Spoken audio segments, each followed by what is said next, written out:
अंधेरी रात में चारों तरफ सन्नाटा छाया हुआ था। सुनाई दे रही थी तो सिर्फ कुत्तों और झिंगुरों की आवाज। इसी रात में गंगाराम की आंख खुली। रात में प्यास लगना बड़ी दुविधा है। अब इंसान अपना गरम बिस्तर छोड़कर उठे और गंगाराम अभी अपनी बात पूरी भी नहीं कर पाया था कि उसने देखा कि सामने उसका बेटा खड़ा हुआ है। अरे मोहन, तू इतनी रात में मेरे कमरे में क्यों खड़ा है? आपको आखिरी बार पानी पिलाने आया हूँ। आखिरी बार? तू पागल हो गया है? लेकिन अब मोहन कुछ नहीं बोला। उसने सीधा एक डंडे से गंगाराम के सिर पर वार कर दिया।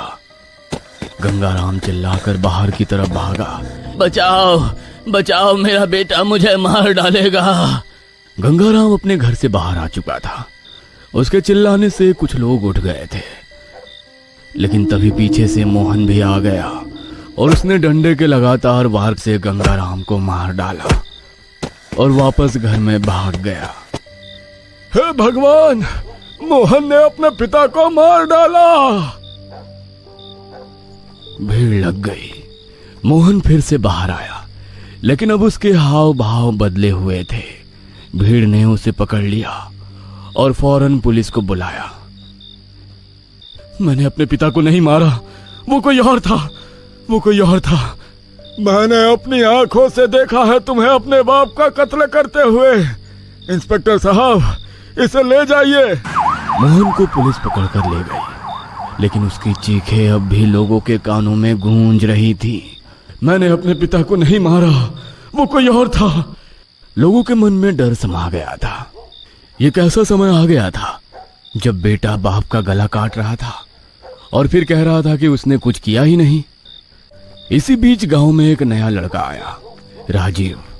वो अपने पुश्तैनी घर और जमीन के सिलसिले में गांव लौटा था। ये गांव तो मेरी बचपन की यादों से बिल्कुल अलग हो गया है। इतनी अजीब बेचैनी क्यों है यहाँ?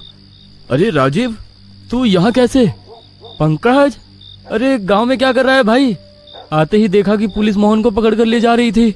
अजीब बात है भाई, मोहन ने अपने बाप को मार डाला और कह रहा है कि वो निर्दोष है। ये क्या कह रहा है तू? ये कोई साधारण हत्या नहीं है राजीव, कुछ अजीब हो रहा है इस गांव में, कुछ बहुत भयानक। फिलहाल मैं अपने घर जा रहा हूँ, कल मिलते हैं। राजीव के मन में घबराहट थी, लेकिन वो अभी इस सबको महज सहयोग समझ रहा था। अगली रात आई। लोग मोहन की करतूत से डरे हुए थे और जल्दी जल्दी अपने घरों में चले गए थे, लेकिन राम प्रसाद के घर में कुछ अजीब चल रहा था। इतनी रात हो गई लीलावती, अब सो जा लीलावती। हाँ, अब सोने का ही समय आ गया है हमेशा के लिए। राम प्रसाद को लगा कि उसकी पत्नी नींद में बड़बड़ा रही है। उसने कुछ कहने के लिए मुंह खोला ही था कि लीलावती अचानक उठकर बैठ गई। उसकी आंखें काली हो चुकी थी और चेहरा अजीब लग रहा था। लीलावती, ये क्या हो रहा है तुम्हें? तुझे सोने की जल्दी है ना, तो ले, हमेशा के लिए सो जा। ये कहते ही उसने पास रखा तकिया का कवर निकाला और बिजली की तेजी से उसे राम प्रसाद के गले में डाल दिया। राम प्रसाद चीखना चाहता था, लेकिन लीलावती की पकड़ इतनी मजबूत थी कि आवाज नहीं निकल पाई। कुछ ही सेकंड्स में राम प्रसाद की आंखें फटी रह गई, शरीर निठाल हो गया और वो हमेशा के लिए शांत हो गया। लीलावती की हंसी पूरे घर में गूंज उठी। ये कौन हंस रहा है? बाहर जाकर देखना पड़ेगा। राजीव बाहर आया तो राम प्रसाद के घर के बाहर पहले से ही भीड़ लगी हुई थी। राम प्रसाद की लाश देखकर हर कोई सहम गया था, पर सबसे ज्यादा डरावनी बात यह थी कि लीलावती अब रो रही थी। ये क्या कर दिया तूने लीलावती? मुझे नहीं पता, मैं तो कुछ काम से बाहर गई थी, जब वापस आई तो ये हो गया था। झूठ! अरे तुम्हारे हंसने की आवाज मेरे घर तक आ रही थी। पुलिस फिर से बुलाई गई और लीलावती को भी गिरफ्तार कर लिया गया। 2 खून हो चुके थे, पहले गंगाराम, फिर राम प्रसाद। लोग सदमे में थे, किसी को कुछ समझ में नहीं आ रहा था क्या ये सिर्फ हत्याएं थी या सच में कोई अज्ञात शक्ति गांव में कहर बरपा रही थी? इसी बीच गांव का सबसे बुजुर्ग आदमी, जो अपनी उम्र के चलते अब ज्यादा बाहर नहीं निकलता था, चौपाल पर आ बैठा। ये छलावा का काम है। छलावा? हाँ, छलावा, जो किसी के रूप में आ सकता है, अपने शिकार की पहचान ले सकता है, और जब तक वो अपना काम पूरा ना कर ले तब तक उसका कोई कुछ नहीं बिगाड़ सकता। लेकिन कोई अपने खून के रिश्ते को क्यों मारेगा? यही तो छलावे की ताकत होती है। ये तुम्हें दिखेगा तुम्हारे अपने जैसा, बोलेगा तुम्हारे अपने जैसा, लेकिन असल में वो तुम्हारा अपना होगा ही नहीं। राजीव, जो खुद पुलिस वाला था, तर्क देते हुए बोला, ये सब अंधविश्वास है। छलावा वलावा कुछ नहीं होता। मैं पुलिस वाला हूँ, मैं पता लगाऊंगा कि असली गुनहगार कौन है। बूढ़ा हंसता हुआ अपने घर में चला गया। रात का तीसरा पहर था। पंकज अपने घर में सोया हुआ था। अचानक दरवाजे पर दस्तक हुई। कौन है इतनी रात को? कोई जवाब नहीं आया, लेकिन दस्तक जारी रही। पंकज उठकर दरवाजे की तरफ बढ़ा, और जैसे ही उसने दरवाजा खोला, उसके सामने श्यामलाल खड़ा था, लेकिन उसकी आंखें असामान्य रूप से लाल थीं। श्यामलाल, इतनी रात को यहाँ? पंकज, तेरा वक्त पूरा हो गया।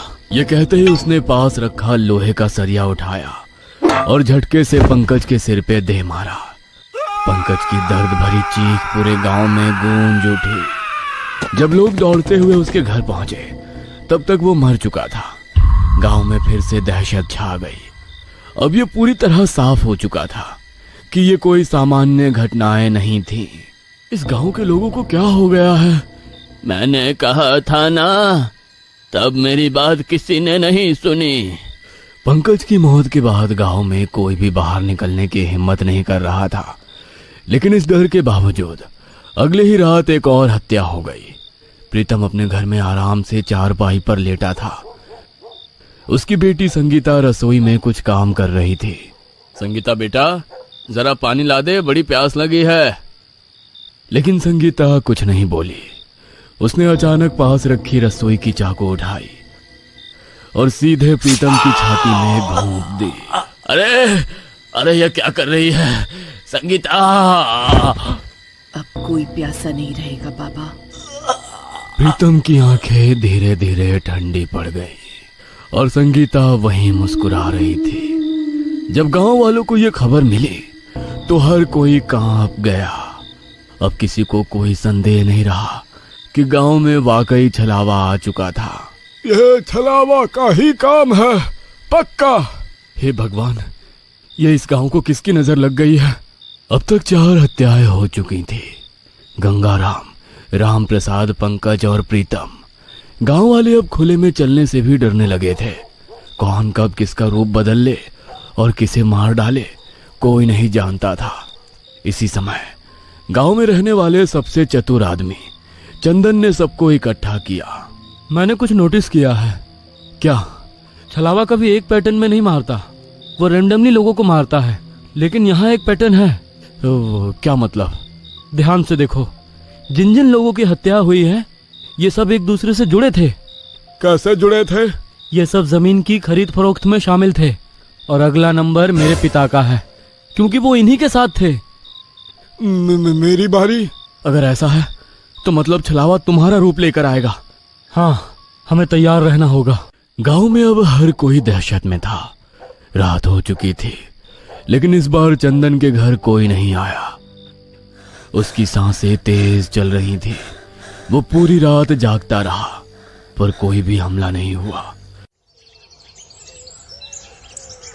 सुबह हुई तो राजीव उससे मिलने आया। चंदन, रात तो शांति से निकल गई, लगता है छलावा भी डर गया है तुझसे। चंदन ने गहरी नजरों से उसकी ओर देखा। फिर अचानक बिना कुछ कहे उसने पास रखा चाकू उठाया और झटके से राजीव के पेट में घोंप दिया। चंदन, ये तूने क्या किया? राजीव लड़खड़ाते हुए जमीन पर गिर पड़ा। उसका शरीर झटकों से कांप रहा था। लोग दौड़ते हुए वहां पहुंचे, चंदन, तुझे क्या हो गया है? अरे तूने राजीव को क्यों मार दिया? हमने तो सोचा था कि तू इस छलावे से बच जाएगा, पर तू तो खुद ही हत्यारा बन गया। लेकिन तभी राजीव का शरीर अचानक अजीब तरीके से मरोड़ खाने लगा और वो छलावे में बदल गया। हे भगवान, ये क्या हो रहा है? तभी सबका ध्यान अचानक गांव की दूसरी तरफ गया। वहां असल राजीव खड़ा था। उसका चेहरा सफेद पड़ चुका था। वो भागने की कोशिश करता है, लेकिन गांव वालों ने उसे पकड़ लिया। मुझे पहले ही तुझ पर शक हो गया था राजीव। पहले जिन जिन लोगों को छलावे ने मारा था वो सब जमीन के सौदागर थे, और तुझे भी इसी जमीन के सौदा में दिलचस्पी थी। मैंने समझ लिया था कि ये कोई सहयोग नहीं हो सकता। बोल, आखिर यह सब तूने क्यों किया? जिस जमीन को मैं बेचने आया था वो असल में मेरी थी ही नहीं। क्या मतलब? ये सब लोग, गंगाराम, राम प्रसाद, पंकज, प्रीतम, इन सब ने मिलकर मेरे बाप से जबरदस्ती वो जमीन छीन ली थी। और जब मेरा बाप कुछ नहीं कर पाया तो उसने खुद को फांसी लगा ली। मैं अपने बाप की मौत का बदला लेना चाहता था।